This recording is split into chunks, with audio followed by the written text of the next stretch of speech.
대리양, 도마한테 남에게 상관없냐? Mam nadzieję, że wszyscy mnie widzą i słyszą. 공감 사회기 섬지슈아이. Chciałbym pozdrowić wszystkich, którzy obecnych na tych naukach. Mam nadzieję, że macie się dobrze i że dobrze mnie słyszycie.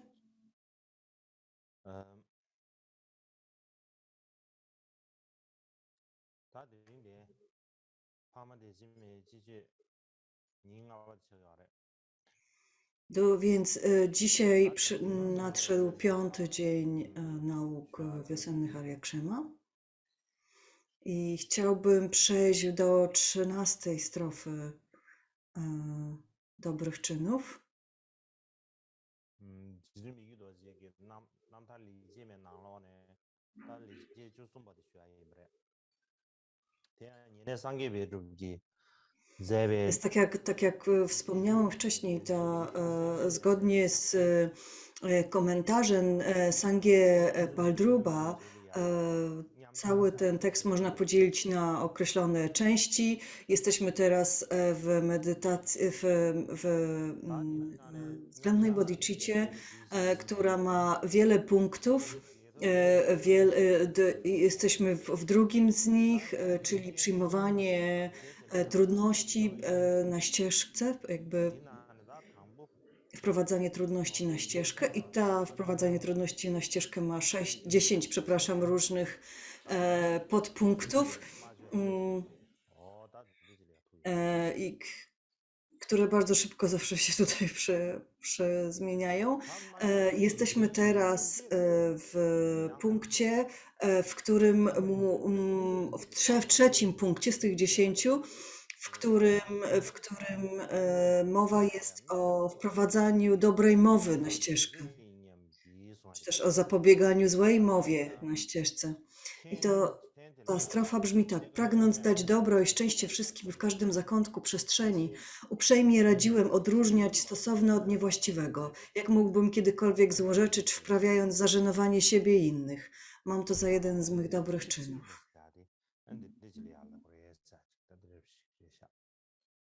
Więc ogólnie to jest to, co się nazywa właściwą mową, czy też szlachetną, dobrą mową, czcigodną mową.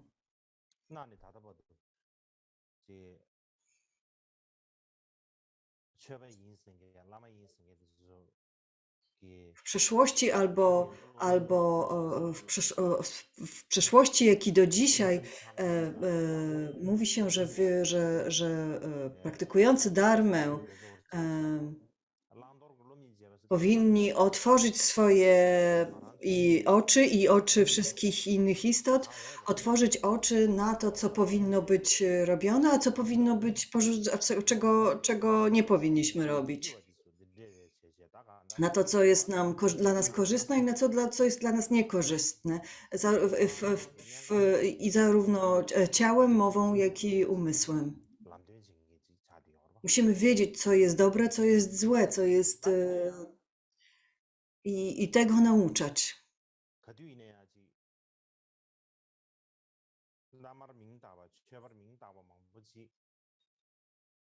Czasami ludzie, którzy nazywani lamami, czy też w ogóle praktykującymi dharmę, i jest ich całkiem sporo, całkiem wielu, w działaniu, ich działanie ciała, mowy i umysłu w ogóle nie odpowiada ani żadnym pismom, ani Abhidharmie, ani Vinai, ani sutrom, ani tantrom i generalnie po prostu zaprzecza wszystkiemu, co jest zapisane w naukach Buddy. Oni po prostu udają praktykujących, używają jakby udają, że mają jakieś właściwości, ukrywają swoje słabości, wyobrażają sobie wiele różnych rzeczy i starają się odnajdują w sobie jakieś różne cechy, które i wyjaśniają je tak, jakby były jakimiś nadzwyczajnymi właściwościami. Uważają się po prostu za jakichś wielkich praktykujących, za jakieś wielkie istoty i sami chyba wierzą czasami w to, co mówią, ale z pewnością nie jest to zgodne z prawdą. W rezultacie oni jakby ranią i szkodzą zarówno sobie, jak i ludziom, do których mówią.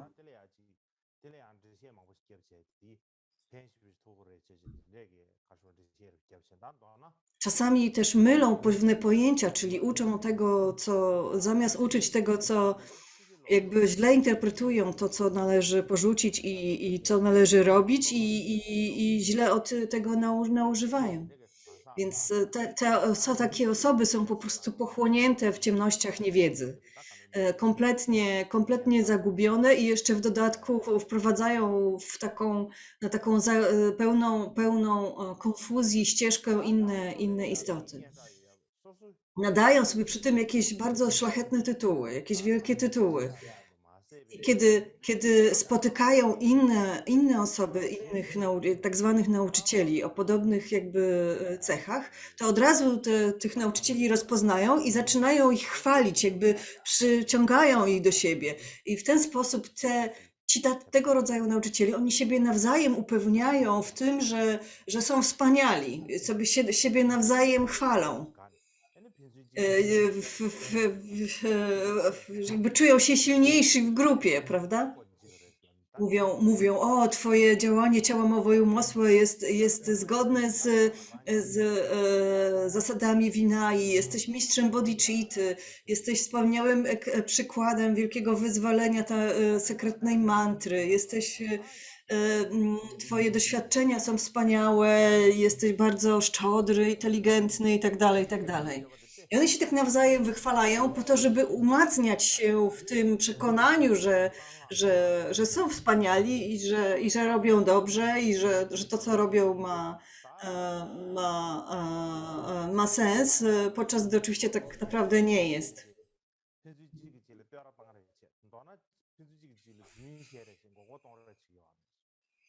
Ale tak naprawdę to po prostu siebie nawzajem ogłupiają i okłamują najzwyczajniej w świecie.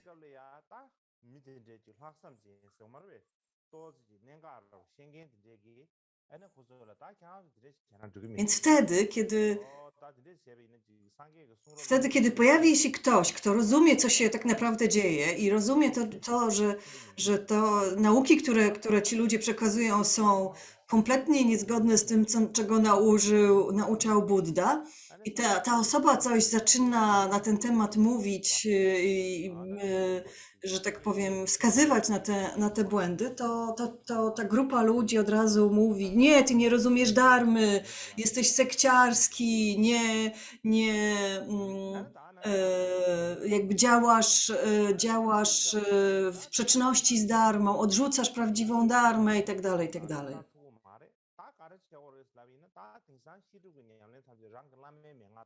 Oni na przykład mówią, że w takich trudnych czasach jak teraz nie możemy po prostu robić tego, czego nauczał Buddha.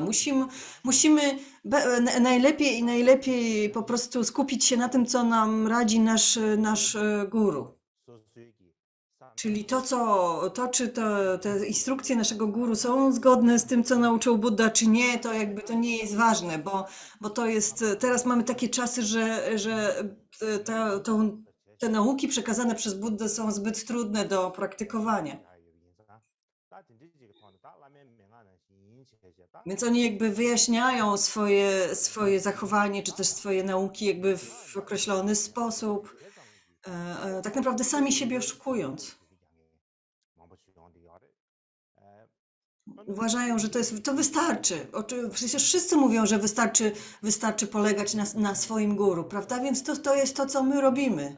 Na przykład wyjaśniają w ten sposób i jeszcze w dodatku prowadzą wiele innych istot, wiele innych ludzi taką fałszywą ścieżką.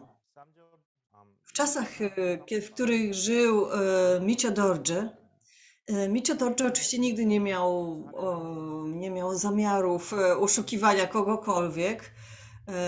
Ale z drugiej strony widział, że są tego rodzaju nauczyciele, że są wokół tego rodzaju impostorzy. Kiedy oni uczą takiej fałszywej dharmy, jakby prowadzą ludzi bardzo złą ścieżką, która w ogóle nie doprowadzi ich ani do wyzwolenia, ani do wszechwiedzy, ani mało tego jeszcze sprowadzi jakąś złą karmę wynikającą ze złej mowy, ze złego działania, kłamstw i tak dalej.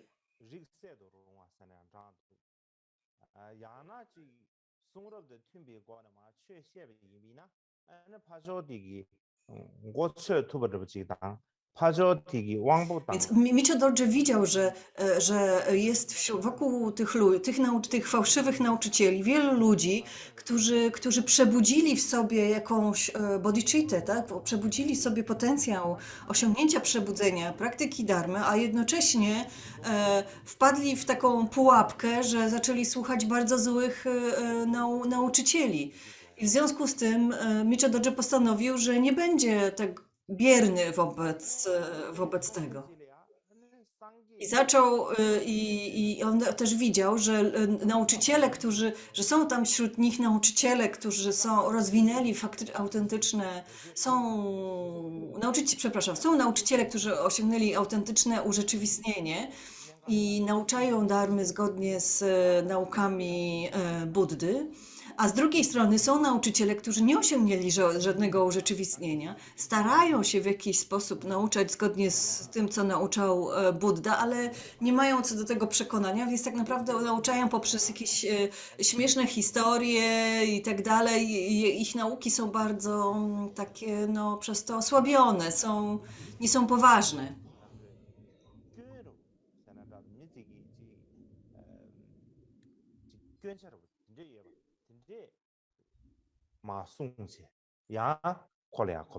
Czasami więc Micho Dorje nie chciał jakby przechodzić wobec tego obojętnie, więc szczególnie kiedy widział, że ktoś ma potencjał, że jest w stanie, jest trochę otwarty na jego słowa i widział, że ta osoba ma jakiś popełnia jakiś jeden błąd,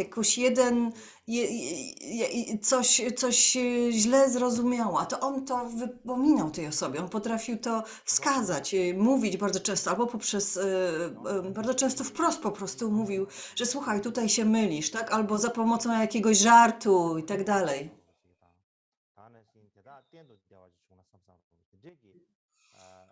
On cały czas tak naprawdę zastanawiał się, jak pomóc innym istotom. Czy on i tym prostym, i tym bardziej rozwiniętym, cały czas sprawdzał swoją motywację.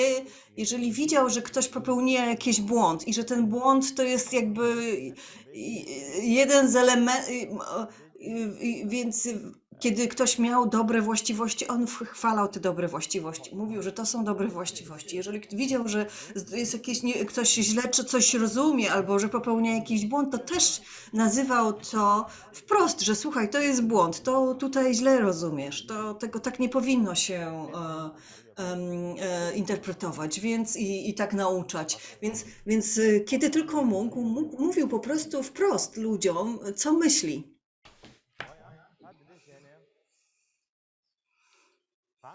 Więc czyniąc w ten sposób, Micho Dorje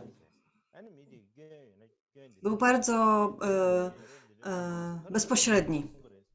Kiedy widział, że coś jest dobre, to mówił, że to jest dobre. Kiedy mówił, że widział, że coś jest złe, to mówił, że to jest złe. Był bardzo bezpośredni. Nie tylko jeśli chodzi o dharmę, również jeśli chodzi o takie zwykłe, codzienne sprawy.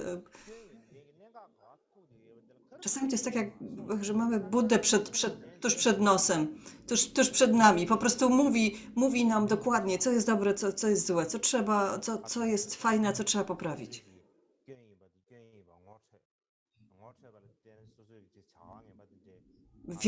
Wielu ludziom to bardzo pomogło, bo mogli rozpoznać, że błędy, które popełniają, są faktycznie błędami i że trzeba je po prostu porzucić i że trzeba je po prostu skorygować. I też byli, i ci ludzie byli też, wielu ludzi też było w ten sposób w stanie porzucić tych złych nauczycieli, tych złych fałszywych lamów.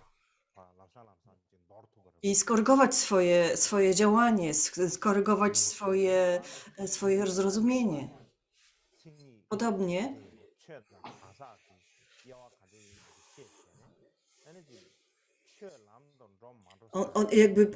trzeba też, Micio Dorje pomagał im jakby rozróżnić jakby osobę od dharmy.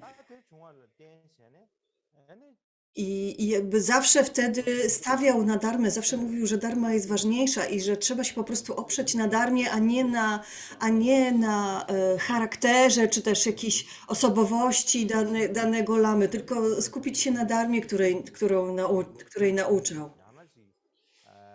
Podkreślał to bardzo często.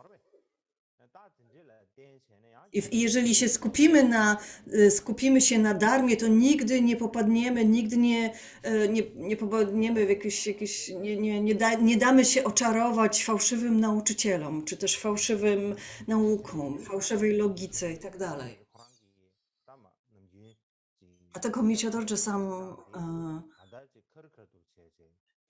sposób, w jaki on nauczał, był bardzo bezpośredni. Kiedy widział, że coś jest dobre, mówił, że to jest dobre. Kiedy widział, że coś jest złe albo błędne, to też o tym wprost mówił. Czasami po prostu wprost kogoś krytykował. Albo po prostu robił żart z czegoś, tak? Który był bardzo jasno, był bardzo zrozumiały dla odbiorców. On po prostu chciał, żeby ludzie naprawdę zrozumieli, co należy zrobić, co należy porzucić, czego należy nie robić, co nam szkodzi, co nam przynosi pożytek. Kiedy ludzie prosili go o radę, to on nigdy nie powstrzymywał się przed mówieniem prawdy i tego, co myśli. Z tego powodu było bardzo wielu ludzi, którzy rozwinęli bardzo dużą wiarę w Micio Dorje, którzy mieli do niego bardzo duże zaufanie. On po prostu miał pragnienie, miał właściwe zrozumienie tego, co powinno się robić, tego, co należy porzucić. I wielu ludzi naprawdę wierzyło, jakby miało zaufanie do tego, że Micio Dorje faktycznie z głębi serca chciał im pomóc i że miał na uwadze tylko i wyłącznie ich dobro. Nawet jeżeli ich krytykował.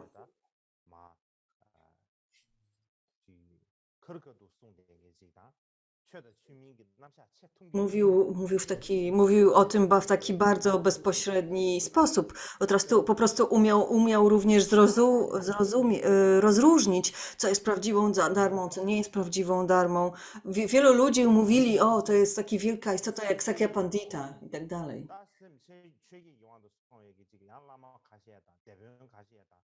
Ale było również w tym czasie było bardzo wiele lamów, mnichów, którzy byli głównie zanurzeni w ośmiu tak zwanych światowych dharmach, oszukiwali, byli zainteresowani tylko wpływem, władzą i sławą i tak dalej. Po prostu powtarzali słowa innych nauczycieli, byli tak naprawdę aroganccy i w ogóle nie mieli żadnych właściwości szlachetnych istot.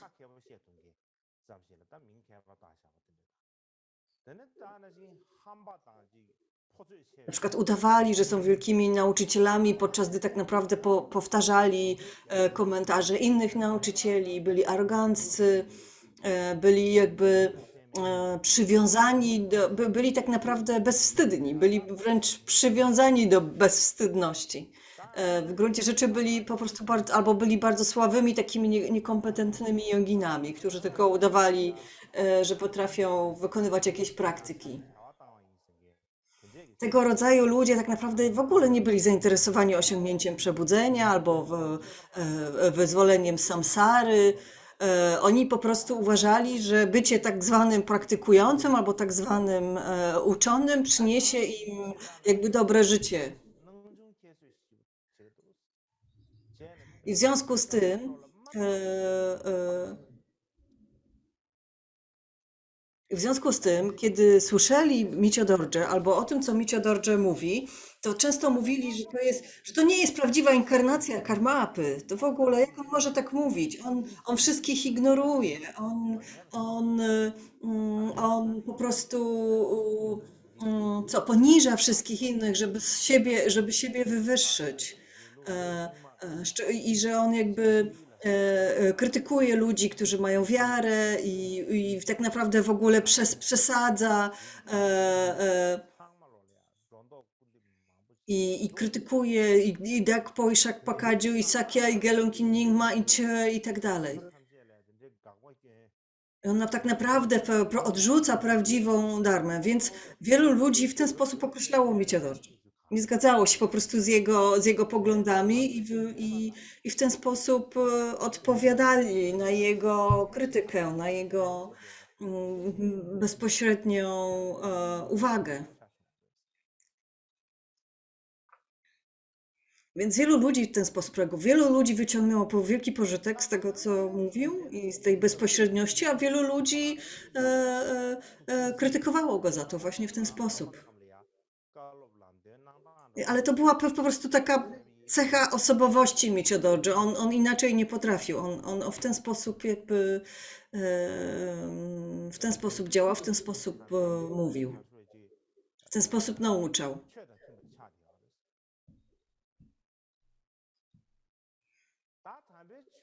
On po prostu uważał, że bardzo ważne jest właściwe nauczanie dharmy.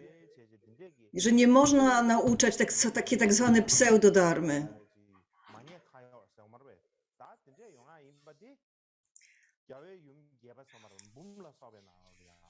Że nie można nauczać pseudodarmy i tworzyć jakieś w 100 tysiącach strof Prajnaparamity mówi się, że kiedy tak zwani nieodwracalni bodhisattwowie, czyli ci bodhisattwowie, którzy już nie wrócą do samsary, jeżeli się ich krytykuje, to w gruncie rzeczy tak naprawdę w ten sposób się tylko powiększa, umacnia aktywność tych bodhisattvów, gdyż oni reagując na tą krytykę będą wykonywali jeszcze więcej dobra i będą jeszcze poprawniej nauczali dharmy i jeszcze lepiej bronili prawdziwego znaczenia dharmy i tak dalej, i tak dalej.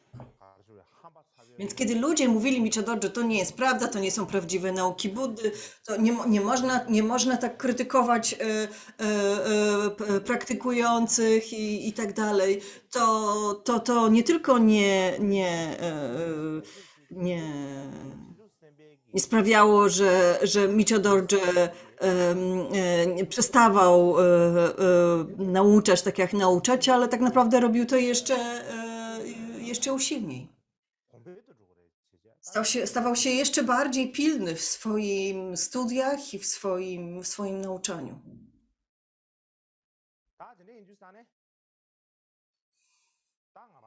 Więc pokrótce musimy zrozumieć, że wielu ludzi krytykowali wielkie istoty, wielkich bodhisattvów. A to dlatego, że czasami, kiedy autentyczni guru i nauczyciele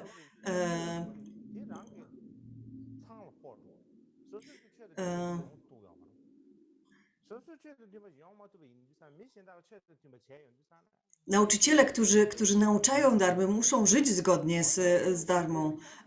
Inaczej i muszą żyć zgodnie z tym, co nauczają. Wtedy inni, widząc, że tak naprawdę oni nie potrafią żyć w ten sam sposób, czują się troszkę zawstydzeni. Ponieważ czuli się wtedy zawstydzeni, zaczęli czuć się też tym źle, czuli nienawiść do tych lamów, do tych bodhisattvów, mówili, że to są emanacje Mary i tak dalej. Kiedy mówimy o 4 marach, to 4 z nich jest Mara boskiego dziecka, tak? Czyli taka duma z bycia kimś wielkim, kim się jeszcze nie jest. I taka niestety Mara często towarzyszyła tym fałszywym lamom i musimy być bardzo uważni, żeby unikać tego rodzaju nauczycieli. Mara to nie jest jakiś demon z ciemną cerą i rogami na głowie. To zazwyczaj uważamy, że to jest jakaś taka istota, która wygląda w taki bardzo przerażający, straszny sposób. Ale Mara to tak naprawdę co innego. Mara to jest coś, co przeszkadza nam w osiągnięciu przebudzenia i wszechwiedzy. Czasami ludzie, którzy są blisko nas, są dla nas najbardziej niebezpieczni. Nasi rodzice, nasze rodzeństwo, ludzie, którzy są szczodrzy wobec nas. Wszyscy ludzie i wszystkie sytuacje, które odciągają nas od praktyki dharmy, są marami. Nawet być może, że tacy ludzie są w gruncie rzeczy dobrze, ale dla nas są marą. Więc ja nie mówię, że to są źli ludzie. Czasami to są po prostu ludzie, którzy są po prostu kontrolowani przez jakieś swoje klesia, przez jakieś swoje mary. I często nie mają jakby kontroli nad swoim umysłem, gdyż robią tylko to, co im podpowiadają klesia i ich własne przeszkadzające mary. To jest tak jak telewizor z pilotem. Telewizorem rządzi pilot, prawda? I tak samo te klesia i mary jakby rządzą tymi ludźmi. Musimy dlatego bardzo uważać. Mara to nie jest jakiś demon, który mieszka gdzieś na zewnątrz nas, który nie pozwala nam wejść do domu, na przykład stoi przy drzwiach i nas straszy. Nie, to nie jest nic takiego.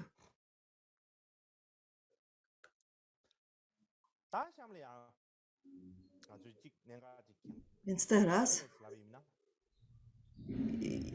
jest kolejny ważny punkt, który musimy zrozumieć.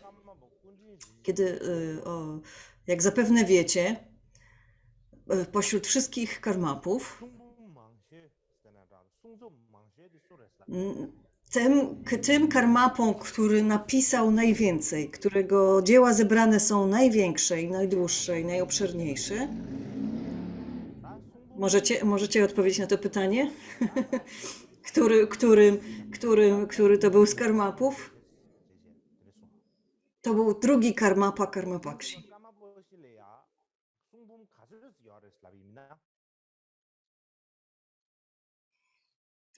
Często mówi się, że jego dzieła zebranie drugiego karmapy Karmapakshi są tak wielkie jak cały Kandziur.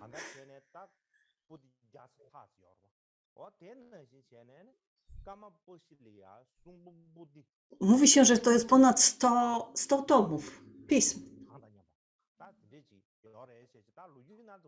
Więc dlatego mówi się, że dzieła zebrane Karmapakshi, one po prostu nie przetrwały wszystkie do naszych czasów. Ale w przeszłości mówiło się, że one zajmowały tyle miejsca, ile cały Kandziur. Chendzalodrotashi, czyli w klasztorze Tsurpu, nauczyciel w Tsurpu. To był taki lama, który jakby dbał o wszystkie, to był taki, bibliotekarz w Tsurpu.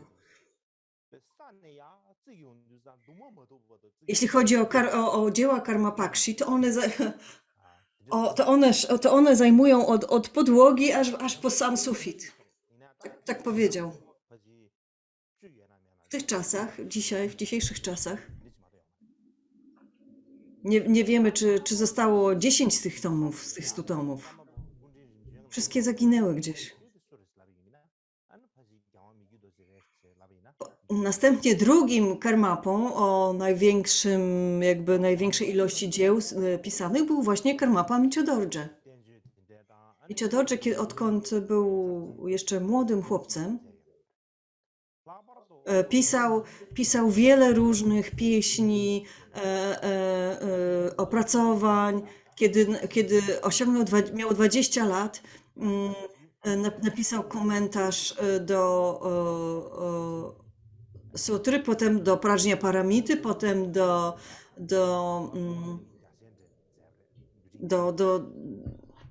kiedy miał 26 lat, to napisał wielki komentarz do Vinai. Kiedy miał 27 lat, napisał wielki komentarz do Abhidharmy i do Madhyamaki. I pisał wiele komentarzy do różnych sutr, wiele komentarzy do tantr, wiele wyjaśnień, sadan, praktyk i tak dalej. Napisał też bardzo wiele instrukcji dotyczących praktyki Mahayany. Więc pokrótce, kiedy spojrzymy na te wszystkie pisma, na te pisma zebrane Michodorje, to było 20 tomów. Kiedyś, kiedy mieszkałam w Tybecie, kiedy jeszcze mieszkałam w Tybecie,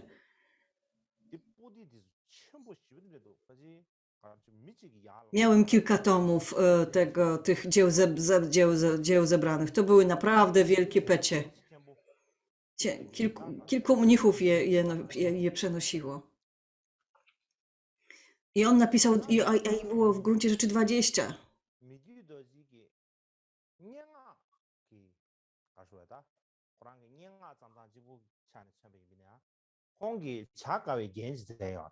Jeśli chodzi zaś o styl poetycki Michodorje,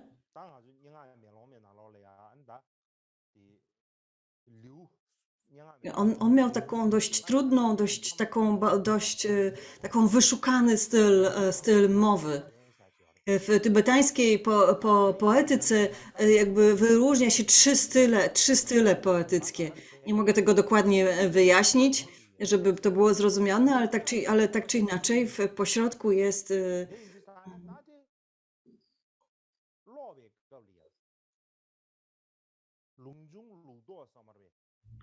to jest tak jak mamy po środku jedno słowo, a za nim jest drugie słowo, a przed nim jest inne słowo i możemy je czytać do przodu, albo możemy je czytać do tyłu, możemy je czytać dookoła. I to jest taki możemy czytać ten wers od początku do końca, albo od końca do początku. Więc to jest określony bardzo trudny styl poetycki tak naprawdę pisania, tak, poezji, a Michodorje był mistrzem tego stylu.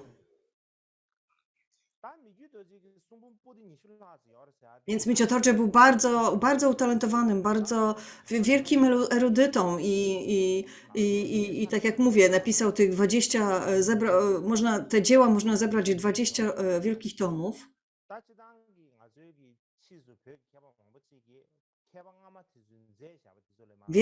Później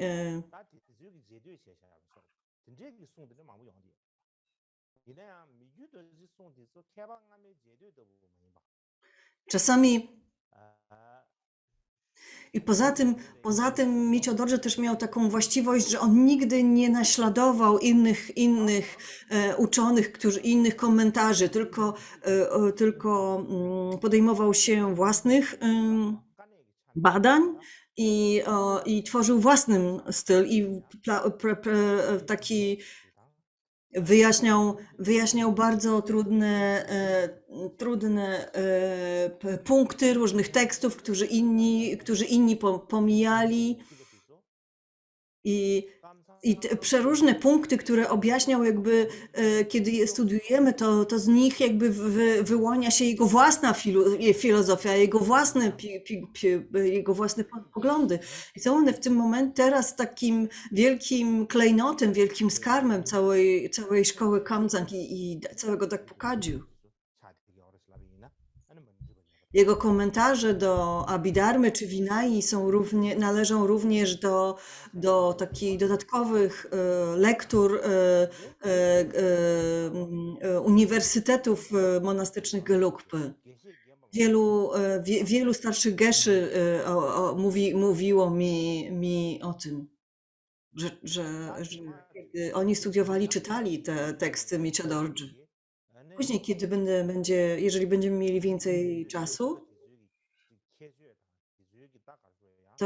to chciałbym przedstawić te komentarze, szczególnie te komentarze o Madhyamace, Vinai i Abhidharmie są bardzo, bardzo znaczące, bardzo wartościowe, więc jeżeli będzie więcej czasu, to chciałbym jakby wspomnieć trochę o tych właśnie pismach Micia Dorji, głównych pismach Micia Dorji. Więc teraz zrobimy 30 minut przerwy i przejdziemy do trochę innego tematu.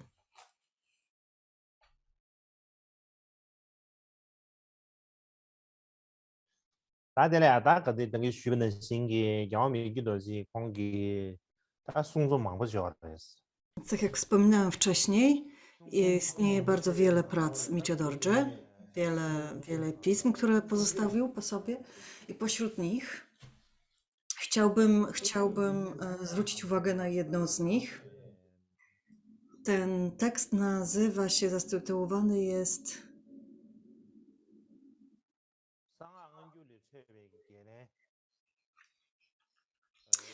Niekwestionowane pochodzenie nauczyciela i nauk, odpowiedzi na pewne zarzuty wobec starszych przykładów tajemnej mantry. Zawartość tego tekstu jest taka,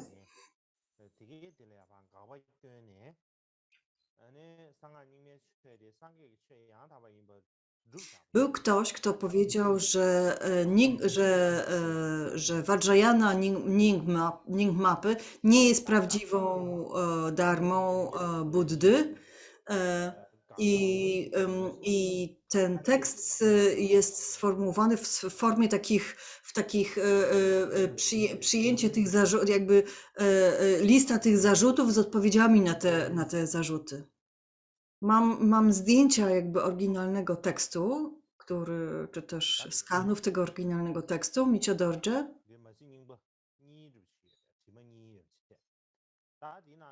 To są 2 stare manuskrypty.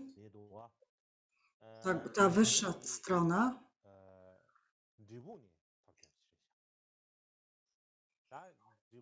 to dostałam z biblioteki Drepung. Tutaj jest taki znaczek, który wskazuje na to, że to jest biblioteka Drepung. Tutaj jest taki znaczek, który mówi, że to jest zewnętrzny tekst. Od czasów 5. Dalaj Lamy, kiedy armia mongolska zniszczyła wiele klasztorów, to wówczas ukradziono, jakby wywieziono teksty, które znajdowały się w tych klasztorach i właśnie oznaczano je, oczywiście te klasztory były klasztorami nie Gelugpy, i te teksty wszystkie oznaczano właśnie takim znaczkiem zewnętrznym. I one są bardzo wiele z nich właśnie ma ponad 600 lat. Zaś ta poniższa strona, nie wiem skąd pochodzi. Ta wyższa strona jest wyraźnie ten wyższy tekst, pierwsza strona tego. Ta pierwsza strona wskazuje na właśnie tekst Drepung, natomiast ta niższa to jest ten sam tekst, ale i inna wersja. Nie wiem skąd pochodzi. Więc ten tekst, te odpowiedzi na zarzuty często jest też nazywany nasionami szczerości. Miał taki krótki tytuł również. Więc często po prostu jest określany jako nasiona szczerości. W ten sposób jest określany tytuł.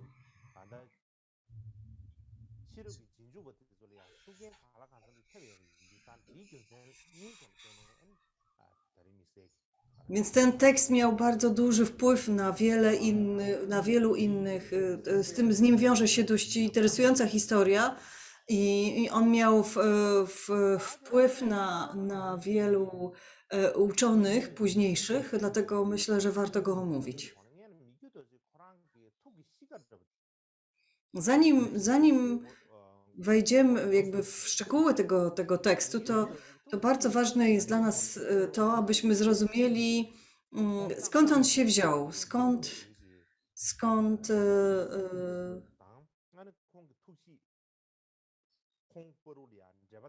musimy zrozumieć naturę tego tekstu jakby najpierw. Wtedy musimy też jakby troszkę zrozumieć sposób jakby nauczania i pisania Michidorje.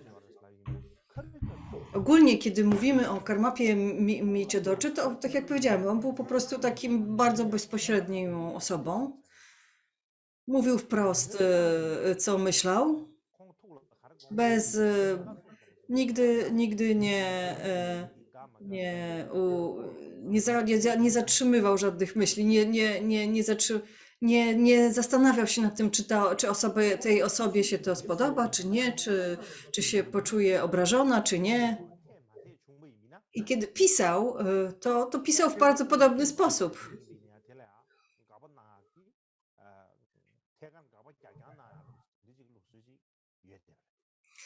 Więc na przykład, kiedy pisał komentarze do jakichś tekstów, to bez względu na to, kim był autor i jaki wielki to był lama, to on nie wstrzymywał się przed komentarzami, czy też jakimiś krytycznymi uwagami wobec tego tekstu. Bez względu na to, kto ten tekst napisał. On tak naprawdę miał zastrzeżenia do bardzo wielu myśli, bardzo wielu nauczycieli. W zasadzie tylko swego guru Sanjay Nyingpe nie krytykował. Więc ktoś, kto nie zna Michidorje, nie rozumie jego stylu, jego sposobu bycia i pisania, to może źle zinterpretować taki tekst. Więc on patrzył na przykład, czy sformułowania napisane przez jakiegoś nauczyciela odpowiadają naturze, intencjom danego tekstu, czy nie. Wszystko jedno, więc jeżeli Michidorje zobaczył, że on tak naprawdę nigdy nie miał żadnych zastrzeżeń tylko do własnego guru Sanjay Nyingpe, ale do wszystkich innych swoich nauczycieli. Na przykład miał zastrzeżenia do pism, czy też do sformułowań tworzonych przez innych swoich nauczycieli, takich jak Karma Trinlepa czy Dolmo Toshita Ezer. Na przykład porównywał tekst źródłowy do komentarza danego nauczyciela, jeżeli widział, że ten komentarz nie ma sensu, że on nie odbiega za bardzo od sensu idei zawartej w rdzennym tekście, to po prostu to pisał zastrzeżenia na temat tego tekstu. Tak Podobnie miał zastrzeżenia do niektórych sformułowań Shamaraciki Dragpy i jego nauczyciela Golo Shonupala i wszystko jedno, kto to był.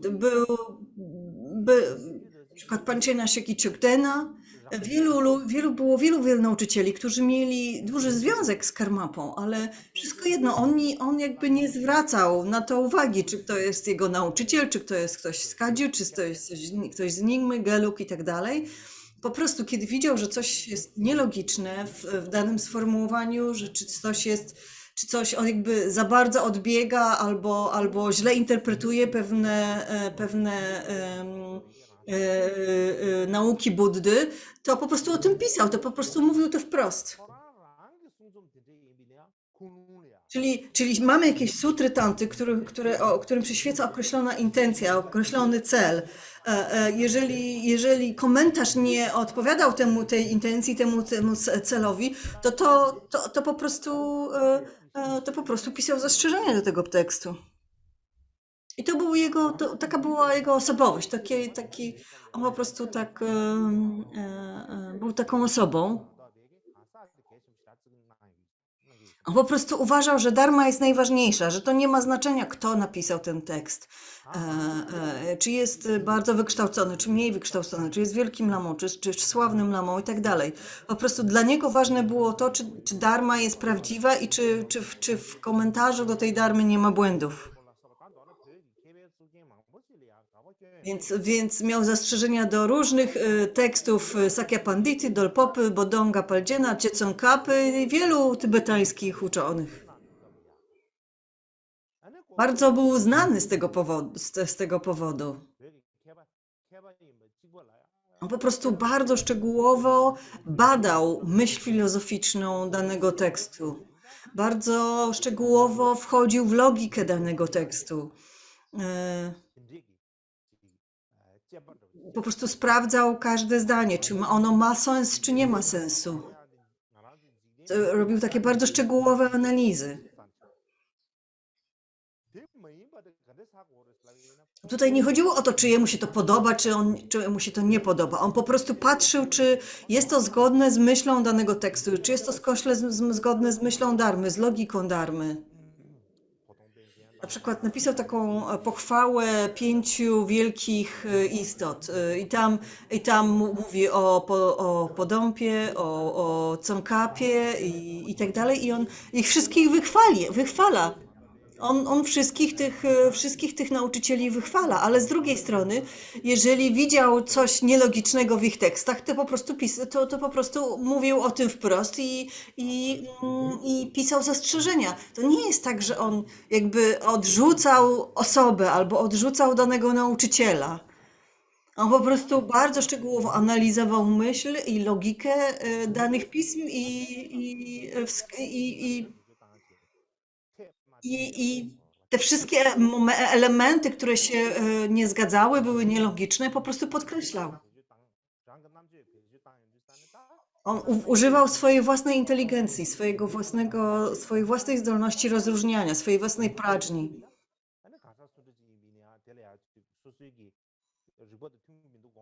Po prostu sprawdzał, czy coś jest logiczne, czy coś jest zgodne z założeniami, głównymi założeniami jakby dharmy Buddy.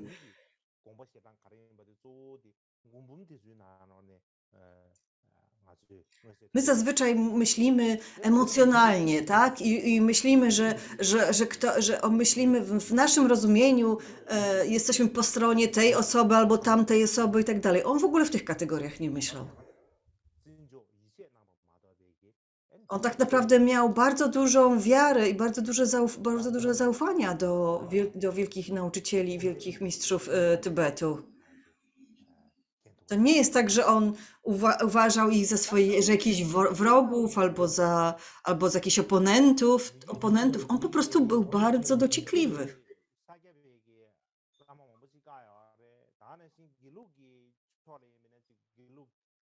Miał zastrzeżenia do wielu myśli, wielu stwierdzeń lamów Sakya, Gelug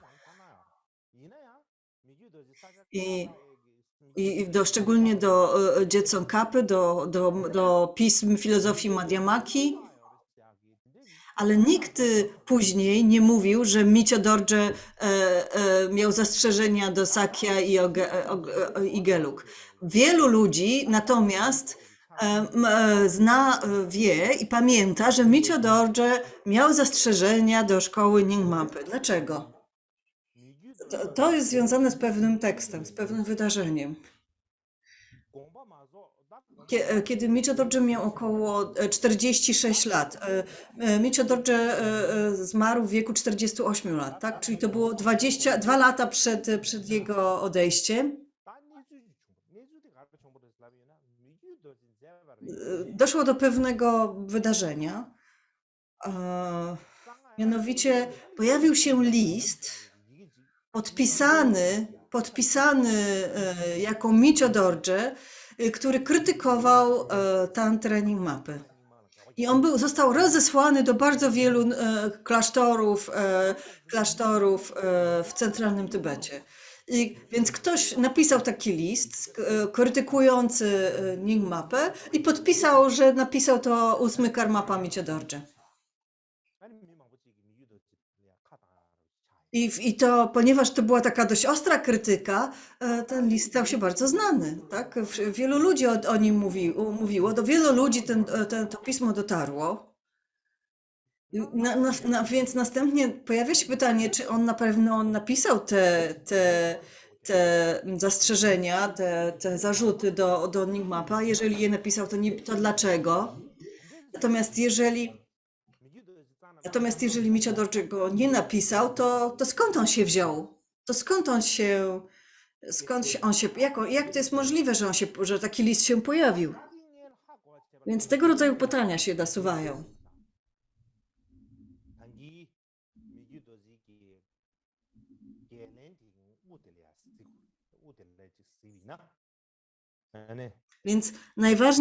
Więc bardzo ważne jest, aby spojrzeć na sam początek tego właśnie tekstu Micio Dorje, tych odpowiedzi na zarzuty.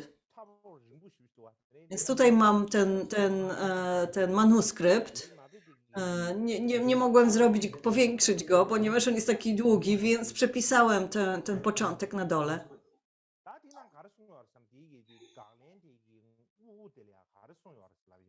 Więc co ten tekst mówi na samym początku? Więc on mówi tak, ponieważ, czy mam to przeczytać? Chyba lepiej przeczytam.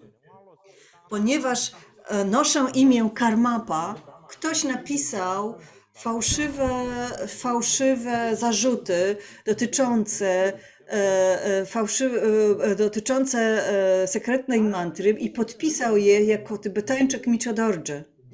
Nie rozumiem skąd jak to się stało, że ktoś się podpisał w ten sposób. Nie rozumiem tego imienia, nie rozumiem dlaczego ktoś coś takiego zrobił, ale ponieważ wielu ludzi w Wutsangu przeczytało ten list i zaczęło i po prostu uważa, że to ja napisałem i ma do mnie zarzuty z tego i złe poglądy w związku z tym, wobec czego postanowiłem napisać te odpowiedzi na te zarzuty. Więc Micio Dorje jakby bardzo wyraźnie podkreśla, że ktoś po prostu się do niego podał, że to był jakiś impostor, który napisał taki list, podpisał się jego imieniem, nie wiadomo dlaczego. Więc Micio Dorje mówi, ja nie wiem kto to był, ja nie wiem kto to napisał, ja nie potrafię powiedzieć, kto jest prawdziwym autorem tego listu.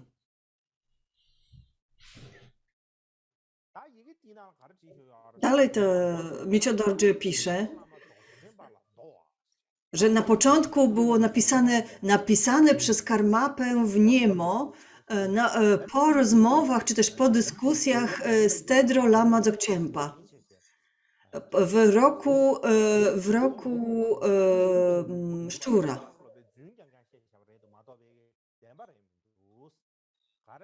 Micio Dorje udowadnia, że od początku do końca to wszystko jest nieprawdziwe. Dlaczego? Dlatego, że kiedy Karmapa przebywał w niemo w roku szczura, tak, ja byłem wtedy w niemo w roku szczura, ale nie znam żadnej takiej osoby, która nazywałby się Tedro Lama Dzogchenpa. Nikt o takim lamie nie słyszał. Więc to jest kompletnie zmyślona osoba. Więc jak mogłem napisać coś po dysputach z tym Tedro Lamą Dzogchenpą, skoro nikt nie słyszał o takiej osobie?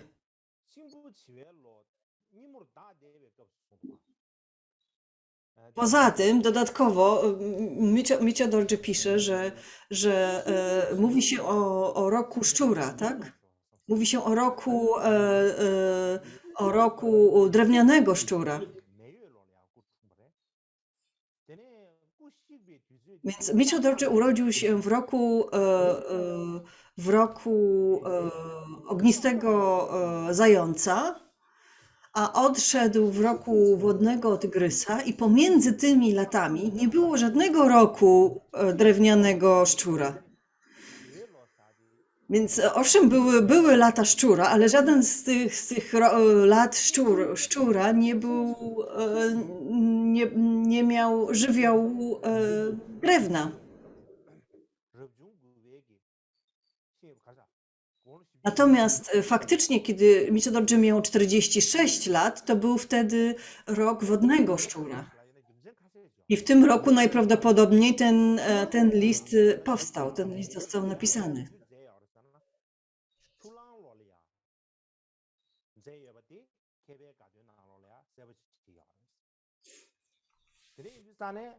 Pałac Suklak-Trengła w tej uczcie uczonych historii buddyzmu w Tybecie napisał, że ten tekst, odpowiedź na zarzuty nazywane nasionami szczerości, powstały tuż po tym, po pojawieniu się tego listu krytykującego szkołę Enigma. Najprawdopodobniej było to w roku wodnego szczura w 1552 roku. Wtedy Michodorży miał 46 lat, zaś odszedł 2 lata później w 1554 roku.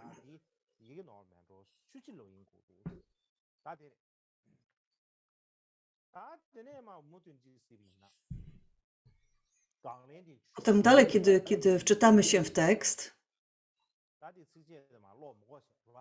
na końcu, na ostatniej stronie, może są te końcowe, to jest ta ostatnia strona, te końcowe wersy.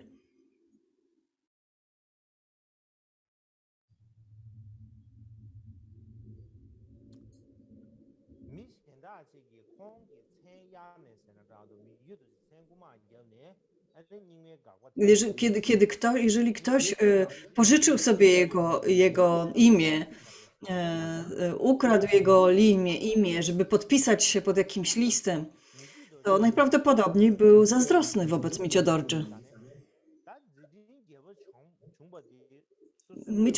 Aktywność Michodorży była bardzo szeroka, bardzo rozległa i był wtedy już bardzo znanym uczonym.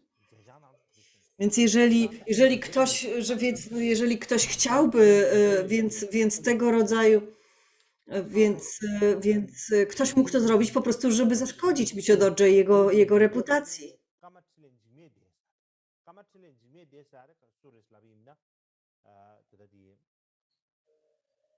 Tutaj jest napisane, kto był jakby skrybą, jeśli chodzi o ten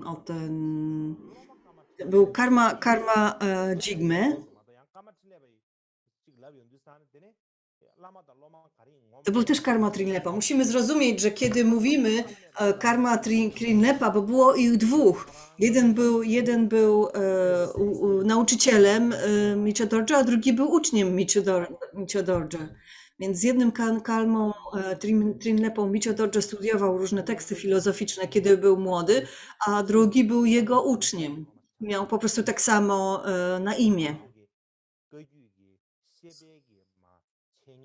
Najpierw ten Karma Trinlepa najpierw był ten Karma Trinlepa, który był nauczycielem Michodorży, on był najpierw mistrzem Sakya, a potem stał się uczniem Cietraka Gyatso, 7 Karmapy i stał się nauczycielem 8 Karmapy.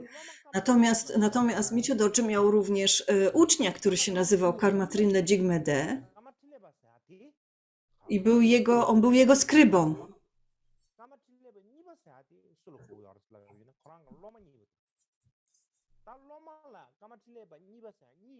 Więc to dobrze jest pamiętać, że tych Karma Trinlepów było dwóch, nie jeden.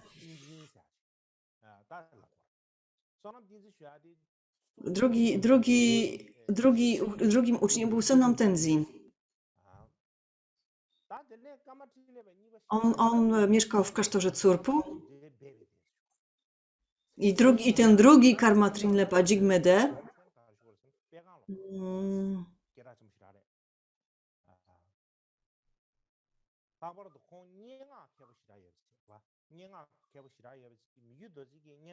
Był bardzo, bardzo takim miał dobre takie zdolności pisarskie i poetyckie.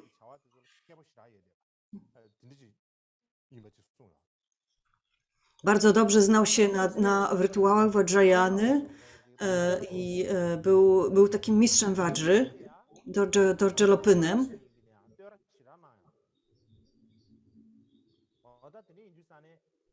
On był również też chwalony przez Wielkiego Piątego Dalaj Lamy właśnie za pisma, które po sobie zostawił.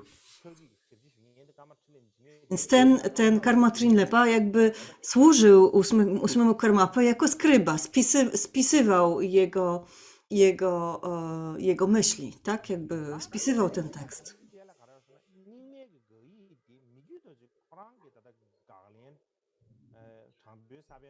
Później Pawo Cuglak Trengła w biografii Micio Dorje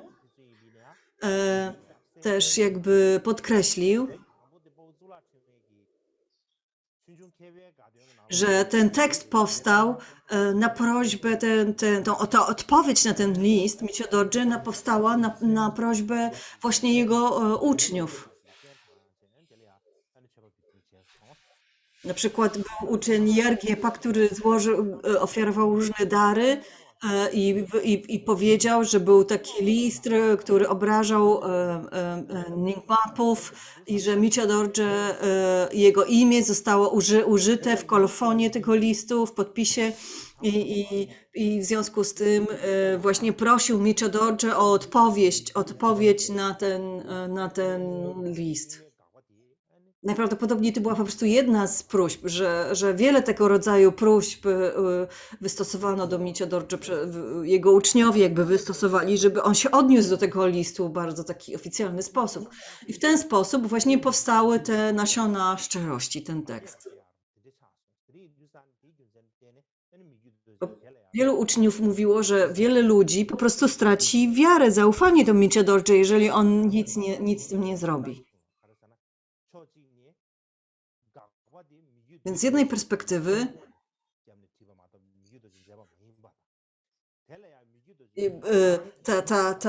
te zarzuty wobec Nyingmapy zostały napisane przez kogoś, kto po prostu podszył się pod Karmapę, a natomiast Karmapa sam później napisał odpowiedzi na te zarzuty.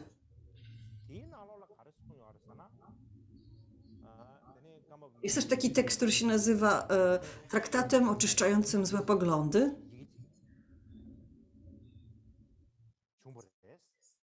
I w tym tekście jest opisane, że pojawił się list, w którym ktoś pożyczył imię Micio Dorje. Wygląda na to, że ktoś napisał go pod wpływem mar i przez to wielu ludzi straciło zaufanie do Micio Dorje, szczególnie mistrzów czy też mnichów Nyingmapy. I dlatego, z tego powodu właśnie Micio Dorje napisał te nasiona szczerości jako takie dzieło, które odpowiadało na ten list z zarzutami wobec Nyingmapy. To jakby wszystko udowadnia, że ten list był fałszywy, że Micio Dorje go nie napisał.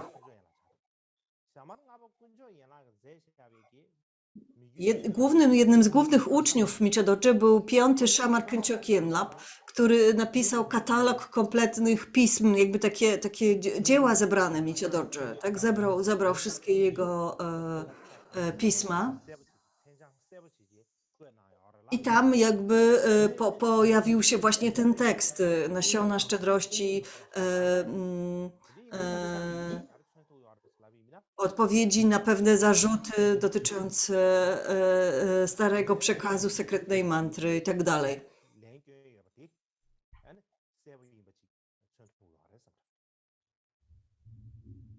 Więc stąd jakby wiemy, my, Kadziupowie teraz wiemy, że to był fałszywy list, a Micio Dorje napisał wobec niego odpowiedź.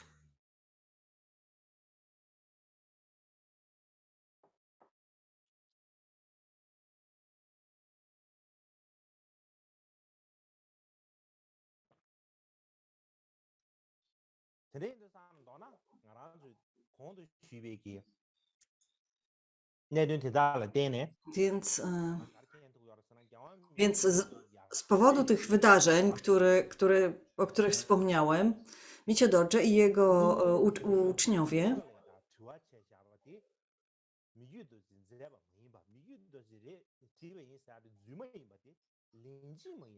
potwierdzali, że list nie był napisany przez Micio Dorje, że to był, powtarzali to wielokrotnie, tak? Na przykład Pało Cuklak-Trengła napisał bardzo znaną, bardzo sławną historię buddyzmu w Tybecie, gdzie Pało Cuklak-Trengła również to podkreślał, ale nadal za czasów Micio Dorje, jak i tuż po odejściu Micio Dorje, wielu ludzi, wielu uczonych nadal uważało, nadal po prostu przyjmowało za fakt, że ten list został napisany przez Micio Dorje, bo tak był pisany. Więc niektórzy nawet nie mieli żadnych podejrzeń, czy to mogło być napisane przez Karmapę, czy nie. Nie interesowali się jakby dalej tym, jaką odpowiedź, że Micio Dorje napisał dodatkową jakby odpowiedź na te zarzuty. Najprawdopodobniej tej odpowiedzi nie znali, nie przeczytali. Okay.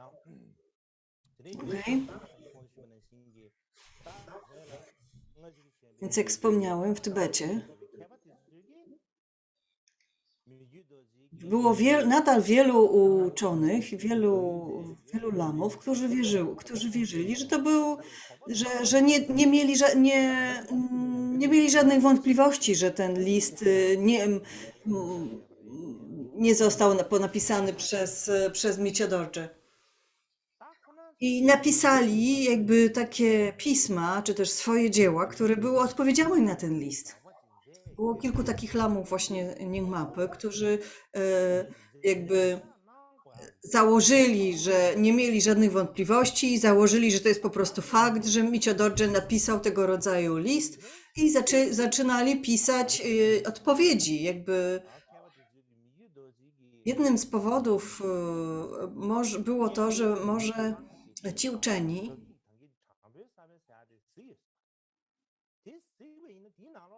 nie widzieli, nigdy nie otrzymali tej odpowiedzi Micio Dorje na te zarzuty. Więc nikt nie zakładał, że to mógł być jakiś fałszywy list. Bo nie poznali, nigdy nie przeczytali tej odpowiedzi na te zarzuty, które Micio Dorje napisał.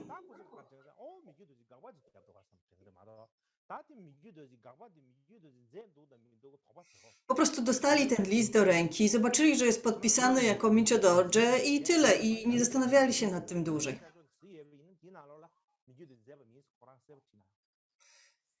Nie znali odpowiedzi Micio Dorje i nie mieli powodów, by myśleć inaczej. Więc być może, więc to jest jedna z odpowiedzi, jedna z opcji.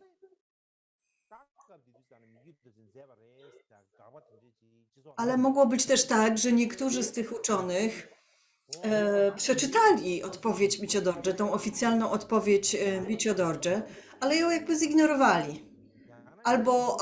Albo po prostu uznali, on po prostu chce się popisać. To że jakby zakładali, że list został napisany przez Micio Dorje i odpowiedź na ten list również została napisana przez Micio Dorje i on tylko tak się po prostu popisuje swoją elokwencją. I w związku z tym jakby ignorowali tą odpowiedź i nadal pisali swoje własne refutacje, swoje własne odpowiedzi na ten list. Więc taka możliwość również istnieje, prawda? Micio Dorje był bardzo znanym lamą w tym czasie. Więc jeżeli może napisać własne odpowiedzi na własne zarzuty, na właśnie przez siebie postawione zarzuty, to stanie się bardzo sławny, prawda?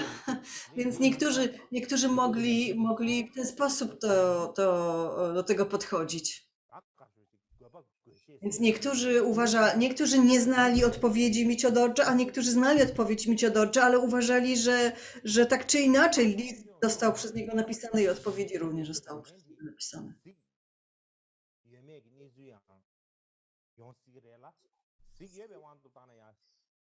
Więc istnieją różne jakby możliwości. Czasami mogło być tak, że po prostu uczeni udawali, że nie znają tych oficjalnych odpowiedzi Micio-Dorje. Ciężko powiedzieć, jaka była prawda, jak faktycznie, jaka była ich motywacja, ale tak czy inaczej zaczęli pisać różne odpowiedzi na ten list przypisywany Micio-Dorje.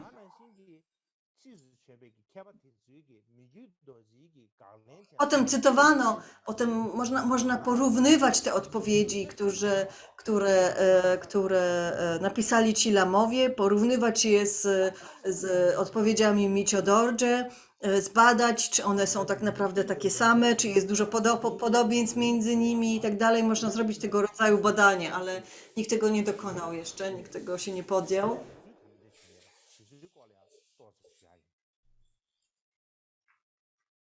Więc wcześniejszy czy późniejszy, tak czy inaczej, wcześniejszy czy późniejsi lamowie uczeni Nyingmapy pisali różne odpowiedzi na ten list. I upowszechniło się ogólnie przekonanie, że Micio-Dorje krytykował Dharmę Nyingmapy.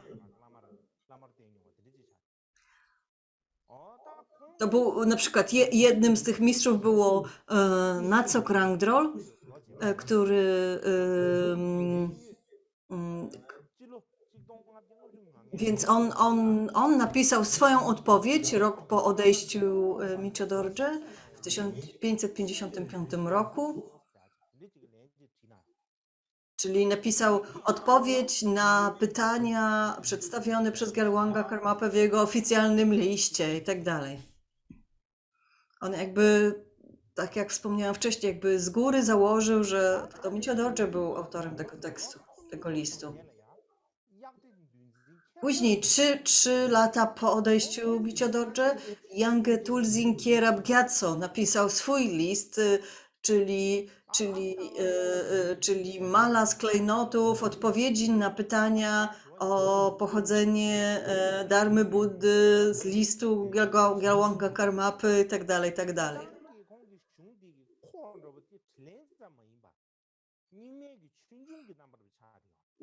Micio-Dorje w swojej odpowiedzi jakby ustosunkował się do wszystkich 26 zarzutów umieszczonych w tym liście. Z tego zrobił się bardzo dość długi tekst, bardzo dość obszerny tekst. Potem Chabje Dudjom Rinpoche jakby cytował wiele elementów tego tekstu, wiele fragmentów tego tekstu w swojej historii Dharmy.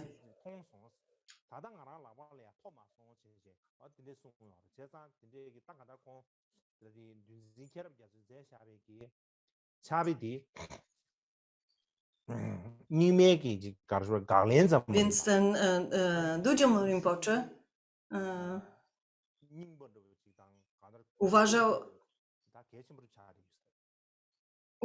uważał ten tekst Micio-Dorje za jeden z jakby tekstów źródłowych do studiowania historii tradycji Nyingma.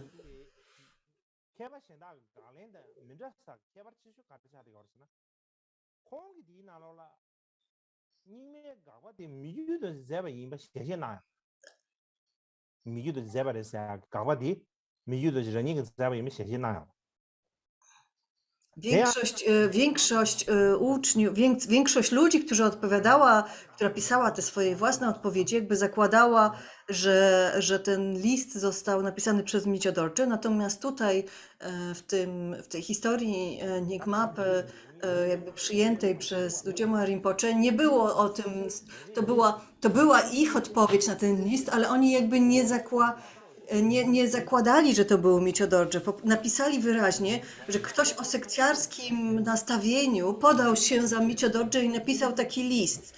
Także oni jakby przedstawili to w dość taki jasny sposób na początku swojego tekstu, że odpowiadają na list, który ktoś fałszywie podpisał imieniem Micio Dorje, ktoś się za niego podał, ale tak czy inaczej była to dobra podstawa, żeby jakby podjąć się zadania jakby objaśnienia nauk Nyingmapy. Kolejnym był Khenpo Tsoggendeng Gangpalchen Nawang Chögyör, który był uczniem Micio Dorje.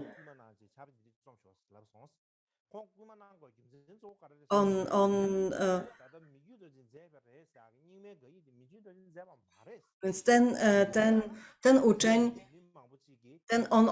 to był również ktoś, kto wyraźnie wskazywał, że to nie był list Micio Dorje,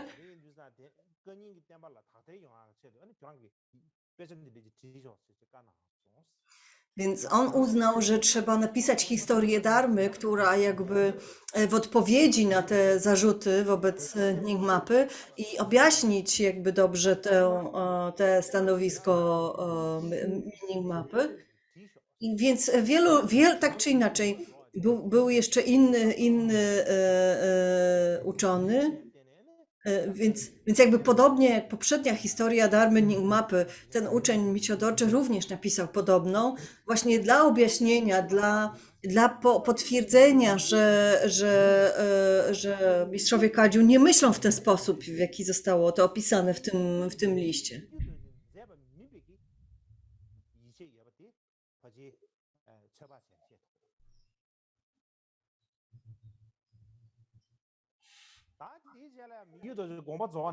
Później, mniej więcej 22 lata po odejściu Micio Dorje, Tsogdopa Gyaltsen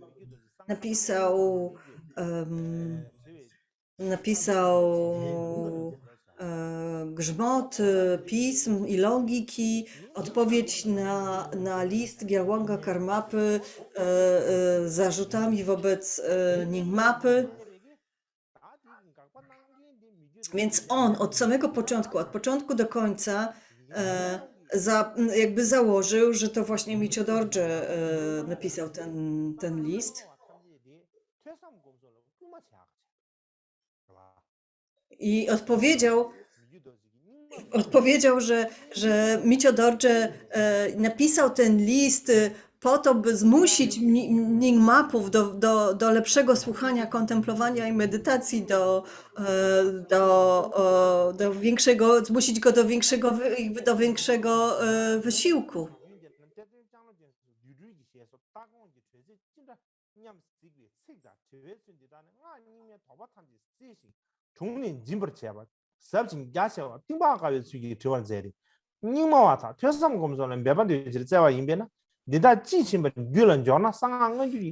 Więc ten nauczyciel jakby wyraźnie napisał, że ten list miał zainspirować Nyingmapów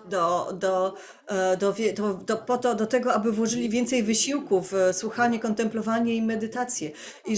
I że Micio Dorje napisał ten list z intencją taką, żeby pomóc Nyingmapom.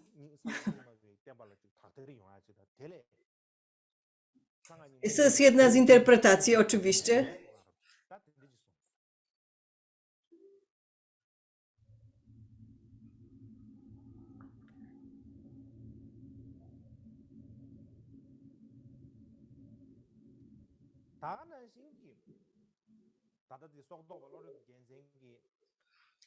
I jest jeszcze kolejny tekst napisany przez Soktopa Lodro Gyaltsen, który również napisał odpowiedź na ten list. On napisał, zanim napisał swoją odpowiedź na list, to napisał, że przeczytał już 3 odpowiedzi na ten list do tej pory, ale żadna z tych odpowiedzi nie przedstawiła tego dość jasno, ponieważ nikt nie.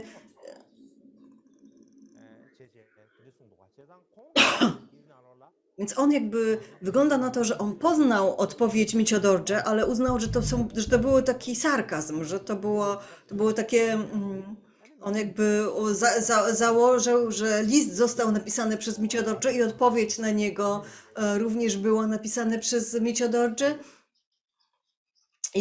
I że Micio-Dorje zrobił to w taki bardzo sarkastyczny, poniżający Enigmapów sposób. Kolejny, następnie później, na początku XVII wieku, jest napisany, piąty Dalaj Lama napisał Namtar Tsarciena Losada Gyatso, takiego lamy. I tam piąty Dalaj Lama napisał, że pan Micio-Dorje czasami pisał, że Nyingma to jest fałszywa dharma, a czasami organizował Pujet Sechu Guru Chewanga w swoich klasztorach. Że to było, i to jest dość problematyczne.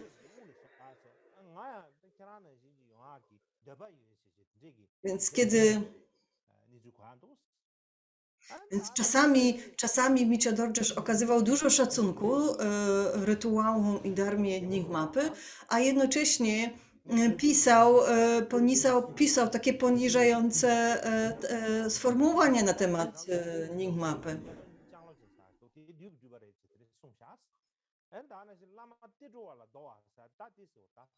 Na przykład piąty Dalaj Lama pisał, że według Micio-Dorje pewni tertoni byli emanacjami Mary.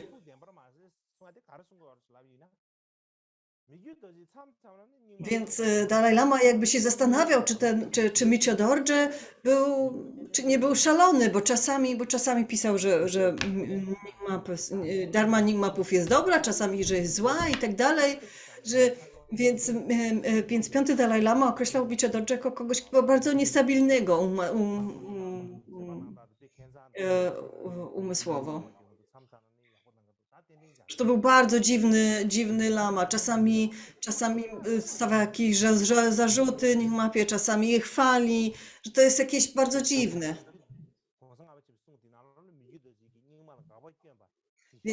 Więc w związku z tym, więc jakby piąty Dalaj Lama jakby założył, że to Micio-Dorje napisał ten list. Tak? A piąty Dalaj Lama żył już długo po Micio-Dorje. Więc jest taka duża lista różnych nauk, które otrzymał piąty Dalaj Lama. I tam jest napisane, że Karmapa Rangjung Dorje, instrukcje dotyczące zewnętrznego cyklu Ati są kompletnie inne, są niesamowite, są niezwykłe i zupełnie nie przypominają, więc jakby piąty Dalaj Lama wychwalał Karmapę Rangjunga Dorje pod niebiosa i napisał, on był zupełnie innym lamą niż ta reinkarnacja o imieniu Micio-Dorje. I on kompletnie uważał, że Micio-Dorje po prostu zwariował, jakby, że to nie był jakby stabilny uczony lama. Po prostu on uznał za fakt, że Micio-Dorje jakby odrzucał dharmę Nyingmapy.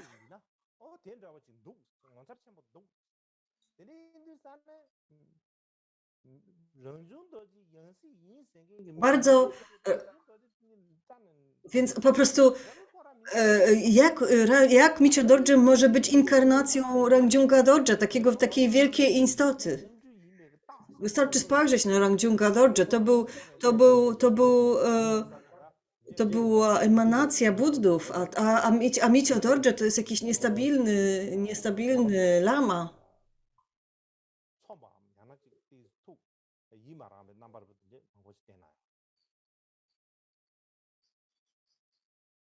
Więc oczywiście Dalaj Lama nie pochwalał, nie podobały mu się te zarzuty wobec Nyingmapów i ponieważ wierzył, że to Micio Dorje je napisał, to w związku z tym jakby całą winę, cała wina spadła w jego oczach na Micio Dorje.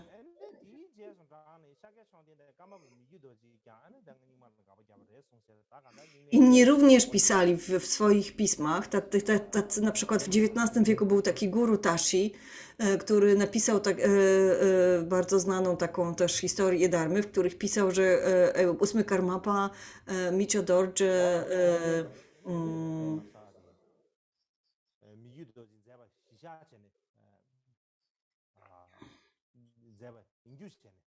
więc jakby tutaj jakby ten guru Tashi jakby jakby on naprawił to przekonanie i wyraźnie wskaził, że Micio Dorje napisał sadanę po 8 karmapów, 8 szang i 8 form Guru Rinpoche. Była to i bardzo często podkreślał, że szkoła Nyingma to jest szkoła czystej percepcji, czystego widzenia, że to był lama, który faktycznie analizował Nyingmapę, który odrzucał pewne sformułowania małoskowych ludzi, ale i napisał właśnie swoją odpowiedź na ten list mu przypisywany, i ta odpowiedź nazywa się Nasiona szczerości, które udowadniają, że Micio Dorje reprezentował czystą dharmę. Więc w XIX wieku wreszcie pojawił się taki guru Tashi, który opisał tą sytuację we właściwy sposób. Znaczy, nie mówimy tutaj o uczniach Karmapy i mistrzach Kadziu, tak? Tylko o tym, co się działo, jak to przedstawiali mistrzowie spoza Kadziu.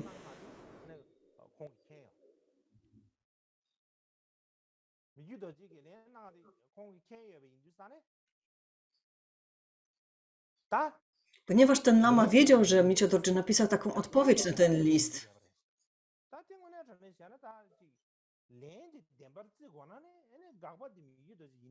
Bardzo wielu lamów, tak czy inaczej, nawet do tej pory wierzy, że list był napisany przez Micio Dorje i odpowiedź na ten list również była napisana przez Micio Dorje.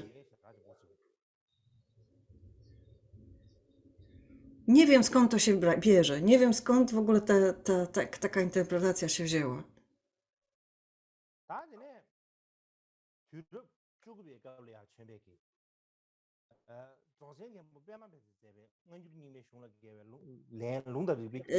Napisał, w XIX wieku pojawił się również taki Dzogchen Khenpo Padma Vajra, który napisał swój tekst dotyczący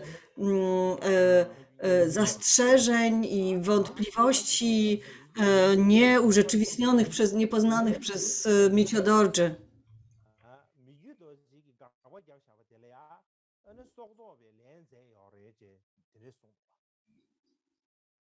Więc on jakby odniósł się do Soktopy i do jego odpowiedzi na list Micio Dorje, czyli to był jakby kolejny lama, kolejny mistrz, który zakładał, że to był list napisany przez Micio Dorje i po prostu, że to był fakt, że tak było.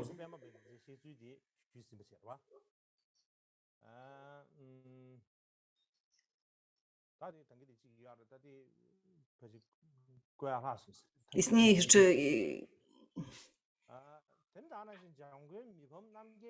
Może jutro jakby wrócę do tego tematu.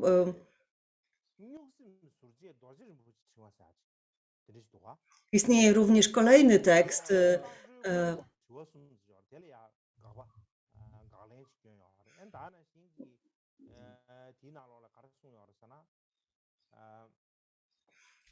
Pokrótce można powiedzieć, że 3 Karmapa i 7 Karmapa jakby przedstawiali bardzo mocno jakby pogląd Shentung, natomiast 8 Karmapa wyjaśniał wiele tekstów z punktu widzenia Rangtong.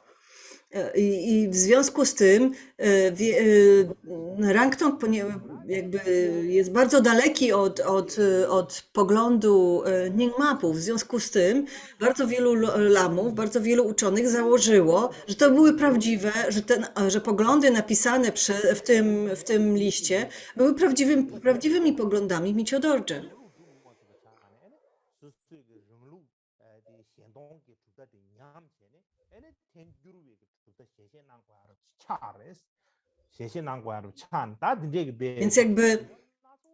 Więc jakby wielu ludzi jakby wzięło ten pogląd, ale więc jakby oni jakby uważali, że ósmy Karmapa Micio Dorje nie był w stanie podtrzymywać poglądu własnej szkoły, własnej linii. Jakby nie podążał za poglądami poprzednich karmapów. W związku z tym, być może, że to nie była jakaś wielka inkarnacja karmapów, to nie był jakiś doskonały tulku, tylko po prostu to był jakiś lama, karmapa, który robił co chciał. I to był oczywiście taki bardzo sarkastyczny, nieprzyjemna odpowiedź na to całe wydarzenie, ale wielu lamów taki pogląd wyrażało.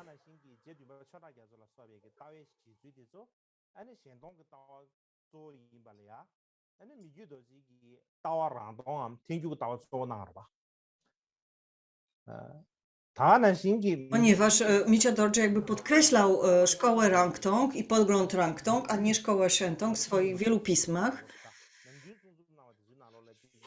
I ale to nie znaczy, że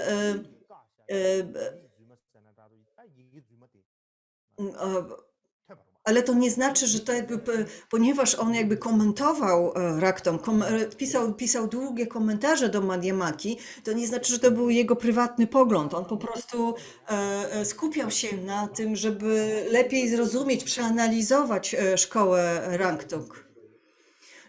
Trzeba podkreślić, że naszej linii praktyki Karma Kanzang czy Kadziu, na przykład nasi opiekunowie Dharmy, Bernakchen i Palden Lamo, pochodzą najprawdopodobniej z Nyingmapy, zaś tacy opiekunowie jak Damchen czy Shinchong jakby przeszły z Kadziu z drugiej strony do Nyingmapy. Istnieje bardzo wiele jakby powiązań pomiędzy Kadziu a Nyingmapą.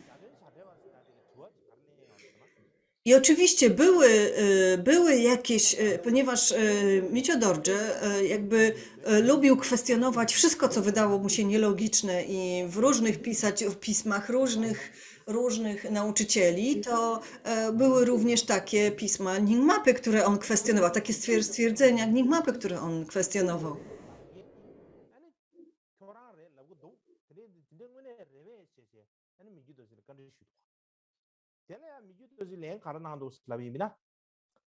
다 때저 상계링비기 차수인비기 무루 잡고 꾸디 당분에 고랑 군더 고랑을지 개 대바도 차 대바 망부치 차도 Na przykład ktoś go posądził o to, że Karmapa Micio Dorje zniszczył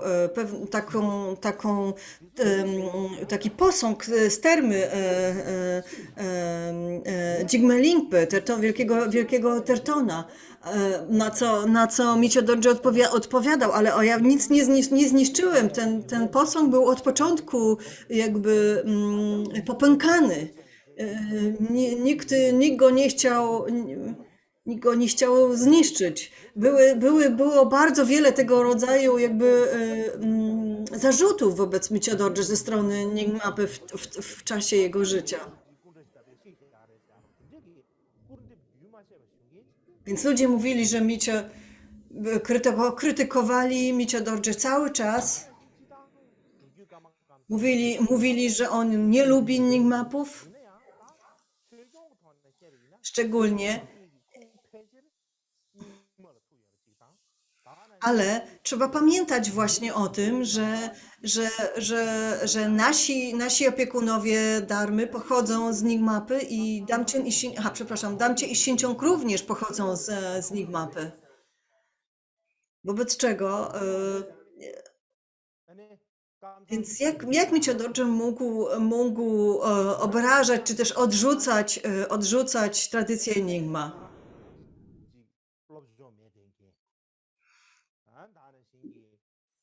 Problem polega na tym, że wielu lamów Kamzang, wielu lamów Kadziu, którzy niewiele wiedzieli, niewiele studiowali, niewiele czytali i oni również przyjmowali, że ten list z zarzutami wobec szkoły Enigma został napisany przez Mieciodorcze. I oni również upowszechniali tego rodzaju pogląd, tego rodzaju informacje.